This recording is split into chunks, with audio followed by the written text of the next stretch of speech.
مەسعود بارزانی سەرۆکی هەرێمی کوردستانی عێراق بە ئاژانسی ڕۆیتەرسی ڕاگەیاندووە پاشگەزبوونەوە لە ئەنجامدانی ڕیفراندۆمەکە بۆ سەربەخۆیی هەرێمی کوردستان نییە، بەڵام بۆ ڕێگەگرتن لە هەر گرژی و ئاڵۆزیەک دیالۆگ لەگەڵ بەغدا و وڵاتانی ناوچەکەدا دەکات و هەوڵی ئەم ڕیفراندۆمەی هەرێمی کوردستانیش لە کاتێکدایە کە ژمارەیەک لە زلهێزانی جیهان و وڵاتانی ناوچەکەش دەڵێن پشتیوانی لەم ڕیفراندۆمە ناکەن، یەکێک لەوانەش وڵاتە یەکگرتووەکانی ئەمریکایە. بۆ تاوتوێکردنی ئەم بابەتە کورد کۆنێکشن میواندارەتی دکتۆر بیلال وهاب شارەزای سیاسی لە ئینستیتوتی واشنگتن دەکات. دکتۆر سپاس بۆ هاتنت بۆ ئێرە. دکتۆر سەرەتا با لەو پرسیارەوە دەست پێ بکەین، هۆی چییە کە وڵاتە یەکگرتووەکانی ئەمریکا پشتیوانی ئەم ڕیفراندۆمەی هەرێم ناکات؟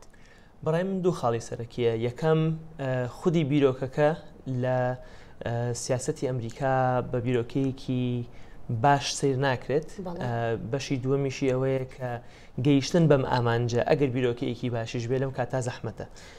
ئەو دوو خاڵ ئاساسیەکەیە. بیرۆکەیەکی باش نییە لەم کاتەیە؟ لەبەرەوەی کە بە جیا لە 2014 کە داعش بەشێکی زۆری عێراقی گرتبوو و لە کاتێکە کەوان مالیکی سەرۆک وەزیرانی عێراق بوو، عێراق بەرەوە ئەوەچوو کە بڕوخێت، ئەو کاتە جیابوونەوەی کوردستان و سەربەخۆی کوردستان ئەوە ڕزگارکردنی لایکەم بەشێکی عێراقێکی ڕووخاو. ئێستا لە سیاسەتی ئەمریکا دوای ئەوەی کەوا یارمەتی حکوومەتی عێراقی پێشمەرگی داوە بۆ لە ناوبردنی داعش، عێراق بەرەو سەقامگیری ئەڕوا. ئەگەر هاتوو کورد لە هەڵبەتە لەمە لە وجهە نەزەری ئەمریکاوە، ئەگەر هاتوو کورد ئەو لایەنە بێکەوە عێراق دابەش بکات کە کورد هاوپەیمانێکی ئەمریکایە، ئەو کاتە ئەو بەشەی تری عێراق بەبێ کورد عبادی تایە زەعیفە بێ و زیاتر ئەکەوێتە ناو باوەشی ئێرانەوە. ئەمە خاڵێکی سەرەکی. خاڵەکەتیشی کێشە ناوخۆیەکانی کوردستانە کە ئایا جانبی ئابووری، مەسەلەی شەرعیەت، مەسەلەی ئەمنی کوردستان تا چەند ئەتوانن سەر پێی خۆی ڕاوەستن. باشە دکتۆر، نەتەوە یەکگرتووەکانیش گوتوویەتی نا پشتیوانی لێ دەکات و نە چاودێری ئەم با بڵێن ڕاپرسیەش دەکات. جاگەر نەتەوە یەکگرتووەکان یاخود دەستگاکانی تر چاودێری ئەم ڕاپرسیە نەکەن، با بڵێن چ گرنتیەک هەیە کە بتوانن شەرعیەتی پێ بدەن یاخود ئەمە بەڵگەنامەیەکی یاسایی بێت؟ UN لەگەڵ یا نابێت ئەگەر هاتوو حکوومەتی هەرێم تاکلایەنە ئەم ڕیفراندۆمە بکات. ئەگەر بهاتایە لەگەڵ حکوومەتی عێراقیە بۆ نمونە بە تەنسیق ئەم ڕیفراندۆمە بکرایە، لەوە ئەچوو UN زیاتر لەگەڵ یابێ.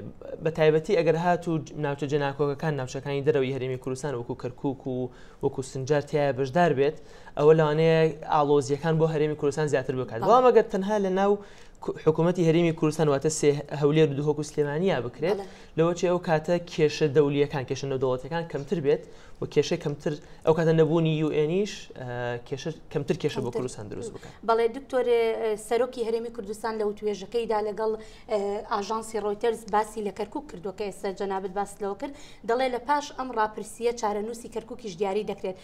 جا باشە چ گرنتیەک هەیە کە حکوومەتی عێراق ڕێگە بدات ناوچە دابڕێنراوەکان بەشداری بکەن لەم هەڵبژاردنەدا؟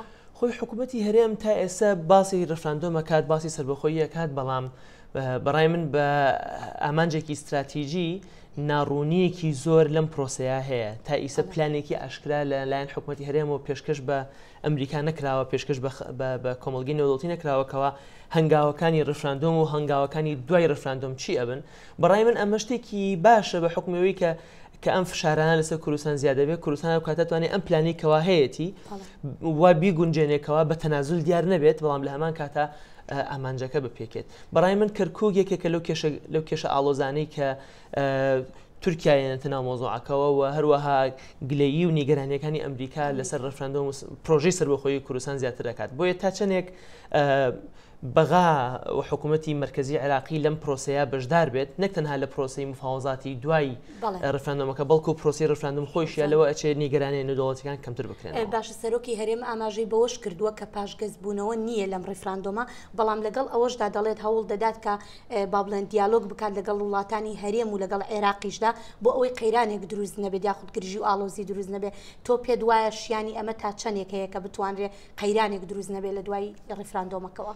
خۆی وەکو پرینسیپ کردنەوەی دەرگاکانی دیالۆگ، هێشتنەوەی دەرگاکانی دیالۆگ بەکراوەیی ئەمە خاڵێکی گرنگەوە. کوردستان و هەرێمی کوردستان بەبێ ئەم چانەڵی دیالۆگانە کێشەی بۆ دروستە بێت، بۆیە ئەمە خاڵێکی گرنگە وەکو استراتیجیە ببمێنێتەوە. پرسیارەکە لێرە ئەوەیە ئایا ئەم جۆرە پرسوڕاوێژ و دیالۆگانە لە دوای ڕفراندۆم ئەکرێت یاخود لە پرۆسی ڕفراندۆمیشە. بەڕای من ئەگەر لە پرۆسی ڕفراندۆمیشە ئەم جۆرە دیالۆگانە هەبێت ئەم فشارانی کەوا ئێستا لەلایەن ئەمریکا و لەلایەن تورکیا و لەلایەن تەنانەت یوئێنیشەوە لەسەر هەرێم هەیە لەوانەیە کەمتر بێتەوە و زیاتر جۆرە لە تێگەیشتن لە مووقیفی کوردی زیاتر بکات. بەڵێ دکتۆر بلال زۆر بە کورتی کورد لەم سەروبەندەیە چی بکات باشە؟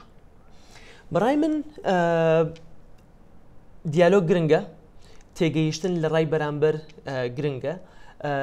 هەنگاوی تاکلایانە کوردستان کەم لە هەنگاوی تاکلایانە قازانجی کردووە، قازانجی استراتیژی کردووە. ئەمە مەسلەیەکی استراتیژیە بۆیە تا چنێک لە سیاستمەدارەکانی حکوومەتی هەرێم دیالۆگ بکەن و ڕێی خەڵکی تر وەربگرن ئەوە ئامانجی ڕفراندۆمەکە زیاتر پێ. دکتۆر بلال وهاب زۆر سپاس دەکەین بۆم دەرفەتە.